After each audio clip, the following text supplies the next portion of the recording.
Hello, what's up mga kaisip? Muli, Mr. Vlog, ang vlogger ng mapaglarong isipan. Bumabati ng isang magandang araw sa inyo lahat. Mga kaisip, nandito po tayo ngayon sa ating rooftop. Update ko lang po kayo mga kaisip sa aking rooftop garden at saka sa aking alagang kalapati. So mga kaisip, pasensya na kayo. Medyo matagal po tayong hindi nakapag-upload ng video dahil busy po tayo mga kaisip. Ayan, kakagaling lang po natin mga kaisip sa paglalako. So sinarado ko muna yung aking tindahan para makapag-vlog po tayo mga kaisip. So papakita ko lang po sa inyo mga kaisip ang ating rooftop garden at ang kulungan ng ating kalapati.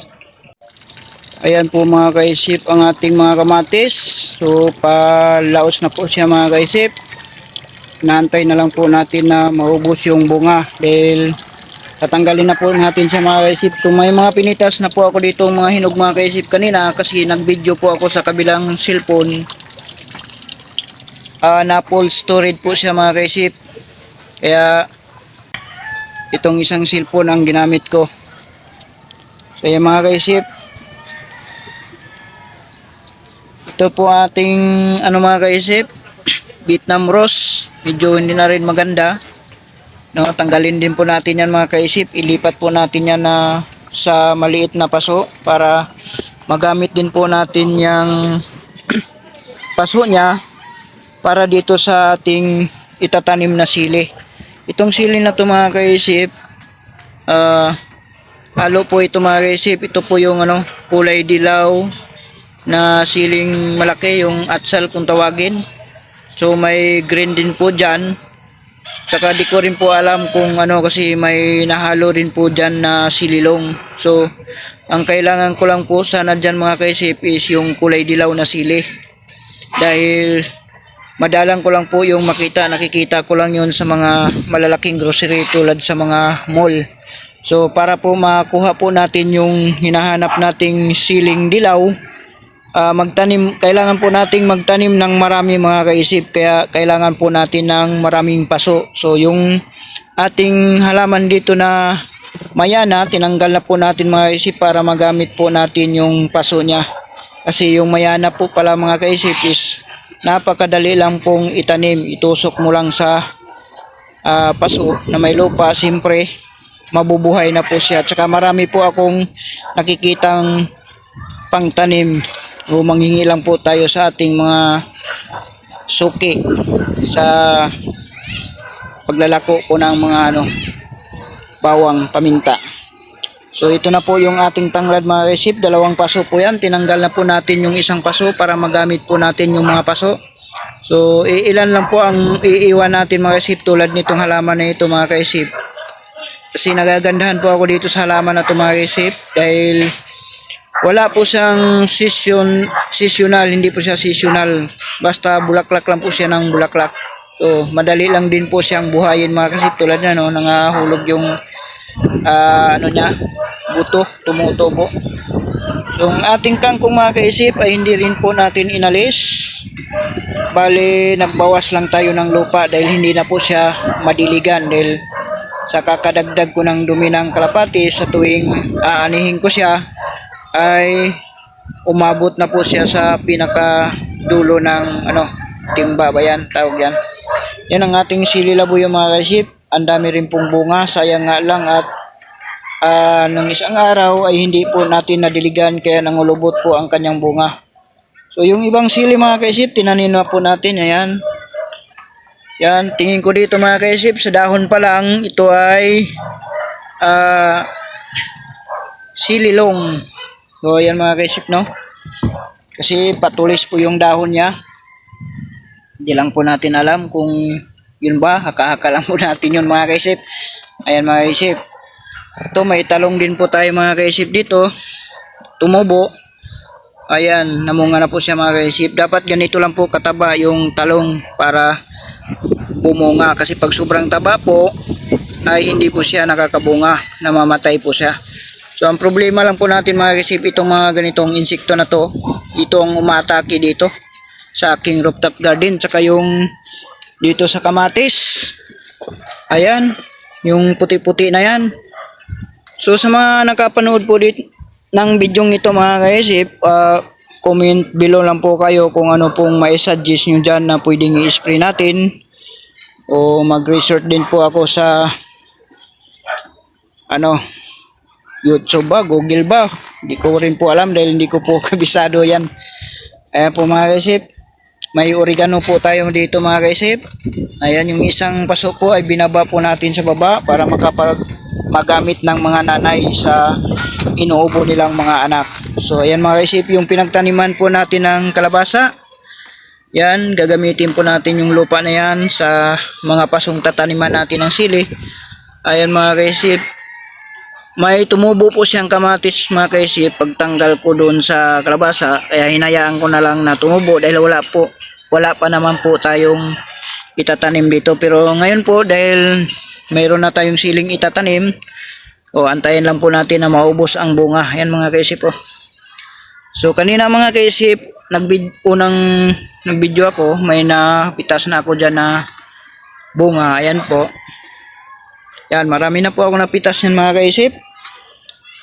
Yung iba bininta ko na. So ang atin pong, kasi itong ating siling labuyo is 3 paso ito. Itong isa, namunga din po, ang dami. Ayan, kulubot din po yung ibang bunga dahil hindi po natin nadiligan nung nakalipas na araw. So ayan mga kaisip. Ito rin po ang ating native rose mga kaisip, ang daming bunga. Ayan, nalanta na po yung bunga. Ang daming bulaklak. Nalanta na po ang kanyang bulaklak sa init. Ayan, ang atin pong mga kaisip, spring onion. Ayan, nilipat po natin sa mga paso. Ayan. Dito po ako kumukuha ng panggisa-gisa ko o sa sabaw. Masarap po siya mga kaisip. Ang atin naman pong malunggay mga kaisip, ayan. So tumanda na po yung mga sanga niya. O puputulan na rin po natin to mga kaisip kasi hindi na maganda yung dahon niyan. Tulad nito mga kaisip, namulaklak na siya. So magbubunga na po yan mga kaisip. Kaya kailangan nating putulan para magbago po siya ng sanga at gumanda na rin po yung tubo ng mga dahon niya. So ito pong ating kalamansi mga kaisip. Ayan. Medyo namatay yung isa niyang sanga sa yan. Nalulungkot ako diyan mga kaisip. So minsan mga kaisip, nagdidilig ako dito sa aking rooftop garden sa mga halaman natin. May naamoy po akong mabango mga kaisip, nahanap ko kung saan. So dito pala yun sa kalamansi, pag namulaklak sila mga kaisip, pag namulaklak po siya mga kaisip, ang bango pala po ng bulaklak niyan. Naisip ko nga kung nakapag-aral lang ako ng ano bang tawag doon mga kaisip, gusto ko siyang pag-aralan gawing pabango. Ay mga kaisip, maganda rin po pala itong kalamansi mga kaisip dahil hindi po seasonal yung pagbunga nito. Tuloy-tuloy lang po yung pagbunga niya. Kaya naisip ko po mga kaisip na magmarkot niyan dahil para magkaroon po siya ng 2 puno. So dito naman po mga kaisip yung pinagtaniman natin ng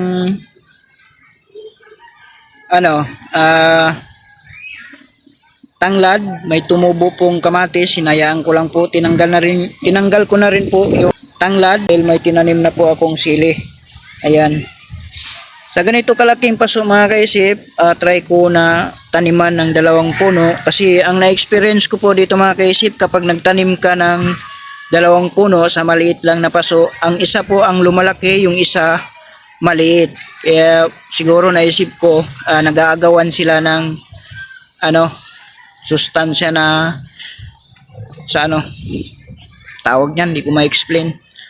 Sustansya dun sa lupa na pinagtaniman. So ayan mga kaisip, marami rin bunga ng ating kamatis dito. Ayun, pinitas ko na yung iba kanina dahil nag-video nga po tayo. Ayan mga kaisip, natutumba po siya mga kaisip, hindi niya po kayang dalhin yung puno niya. Hindi po siya kayang dalhin ng puno niya. Kaya sinandal ko po siya mga kaisip sa ating white rose. Kaya hindi nakakabuelo yung ating white rose. Pero pag naubos yung bunga niyan mga kaisip, tanggalin po natin yan. Ang sarap po ng hangin dito mga kaisip. So pasilip ko rin po sa inyo mga kaisip yung view dito sa aming subdivision. Subdivision na. Sana all subdivision nakatira. So ayan mga kaisip, nagpapatawa lang po tayo mga kaisip.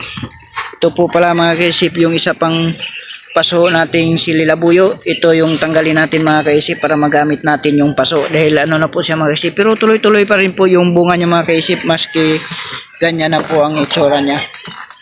So ayan mga kaisip. Ito nga pala mga kaisip. Hindi ko alam kung anong halaman ito. Ayan, kulay dilaw. Dati ko pong tinatanim ito mga kaisip. Nangulikta rin po ako ng ganito. So ang tawag ko dati nito Vietnam rose din eh. So ayan, pinuho ko na to mga kaisip. Di ko alam kung saan ang galing ito. Bigla na lang tumubo, ano. Hinayaan ko na lang din po yan para ano, ibalik po natin siya. Yan, nandito yung iba. Ayan mga kaisip. Dito naman po tayo sa ating kulungan ng kalapati. Ayan mga kaisip. Dito mga kaisip, may tinanim din po akong 3 paso na loya para may makuhanan po tayo pag gagamit tayo. Ayan, dito ko sila tinanim. Ang gagawin natin yung mga kaisip, kakamutihan lang natin siya. So ibig sabihin parang kamuti yung pagkuha. Kung kailangan natin kukuha o hukay lang tayo, kukuha lang tayo ng kakailanganin natin. So ayan mga kaisip. At yung paso po yan, ito yung isang paso, ayan, ito yung halaman pa, mga kaisip na tumutubo, ayan o. Yan, hinayaan ko lang sila. Yan, hindi pa tumubo. At dito naman sa isang paso mga kaisip, ano, nagpapakain ako ng kalapati, may mga tirang pagkain, tinapon ko dyan sa paso. May tumubo po siya mga kaisip, ito po yata tinatawag na ano, sorghum, ayan. Yung pinakawalan ko yung kalapati, tapos nakalimutan kong ibalik yung trapdoor. Kinabukasan naglabas-pasok po sila sa kanilang kulungan. Ayan, binanatan po nila yung bunga ng sorghum, nabali po yung sorghum. So, tatanggalin din po natin mga kaisip dahil gagamitin din po natin yung paso na yan sa ating sili. May tumubo rin po dito mga kaisip na isang puno ng kamatis, sinayaan po natin, ayan, nagbunga po. So ang ating orchids mga kaisip, matagal na itong orchids na ito, ilang years na, hindi pa rin siya lumalago. So ililipat ko rin po yan mga kaisip, ayusin ko yan mga kaisip. So nandito na po tayo sa ating kulungan mga kaisip. Itong kulungan natin mga kaisip, no, binago po natin to, pero ibabalik po natin to mga kaisip sa dati niyang setup kasi nagbawas po tayo ng manok, wala na pong manok dito. So pakita ko lang po sa inyo mga kaisip itong ating kalapating si Kalawang dahil nag-itlog po to mga kaisip, tapos may nabili po tayong manok na Sirama Bantam, ano. So ang naging problema ko po doon sa manok na Bantam is hindi po siya naglilimlim mga kaisip, kaya pinalimliman ko po dito sa kalapati yung itlog niya. Pinalitan ko po yung itlog ng kalapati, yung itlog po ng Sirama Bantam ang ating pinalit. So nagsisiyo na po ito mga kaisip, hindi ko lang galawin mamaya, pakita ko po sa inyo, magpapakain po tayo para lumabas po yung nanay. Kasi last time mga kaisip, nakapagpapisa na ako nyan. Unang napisa isa, tapos nung kinuha ko po siya mga kaisip, nag video ako, nagbablog ako. So kapag kinuha mo po kasi yung sisiw sa kanyang itlogan, no, nagagalit po yung nanay na kalapati mga kaisip, pumipirsa po sila na tinutuka yung kamay mo. Kaya siguro sa pagpirsa niya, yung naapakan niya yung isang itlog na papisa na rin, so natusok siguro ng kuko dahil nabutas yung tiyan, hindi ko na po nabidyohan yun. So namatay po yung isa po yung nakuha natin. Tulad din po yung ginagawa ko sa mga sisiw ko una dito. Nilalagay ko rin po siya sa karton. Kaso lang nilalamig po talaga si mga kasip kasi taglamig ngayon. Nilagyan ko po siya ng ilaw mga kaisip. Ayan po mga kaisip ang sisiw ng ating sirama bantam. Ang naging problema po, nasubrahan po yata sa init, namatay din po, sayang no. So ayan mga kaisip. Kaya ito hindi na po natin lagyan ng ilaw mga kaisip. Yan, dalawa po yan, pati dito kay kaluluwa. Itlog na rin po yan ng sirama bantam. Oh, ayan mga kaisip. Yung itlog nila mga kaisip, nilipat ko po dito sa ibang kalapati. Kaso lang, ang kalapati po mga kaisip, pagka marami yung itlog, so hindi po yun napipisang iba, nabubugok. Hindi nila nalilimliman ng maayos. Ayan, may bagong pisa na po tayo, may bagong inakay po tayo mga kaisip. Yan, papangalan pa po natin yung mga kaisip. Dito meron na rin po. Yan. Yung pumisa po ng ating sirama, si Tawas po mga kaisip, tsaka si Cowboy, ito po, si Cowboy. Yan. At ito si Tawas. Yan po ang pumisa. So,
ayan po mga kaisip yung sisiw. So bukas po mga kaisip, kunin po natin yan. Yan, sisiw po yan ng sirama bantam mga kaisip. So dito po ako nagpapakain sa kanila mga kaisip. Kaso lang, kaninang umaga nung nagpakain ako, so nagkagulo po sila mga kaisip, naapakan po yung mga sisiw, kaya nilipat ko po yung pakainan dun sa taas. Ayan. Ayan mga kaisip. Yung partner po kasi ng partner ng kalawang bali po kasi yung pakpak niyan, hindi nakakalipad. Kaya nilagay ko siya rito. Inakyat ko siya. Para hindi po magulo yung mga sisiw doon. Dito ko po sila pinakain. So yun mga kaisip. Itong ating kulungan ng kalapati ay babalik po natin sa dating setup niya. Kasi kapag ganito po pala mga kaisip na sama-sama po sila, tapos magbe-breeding ka,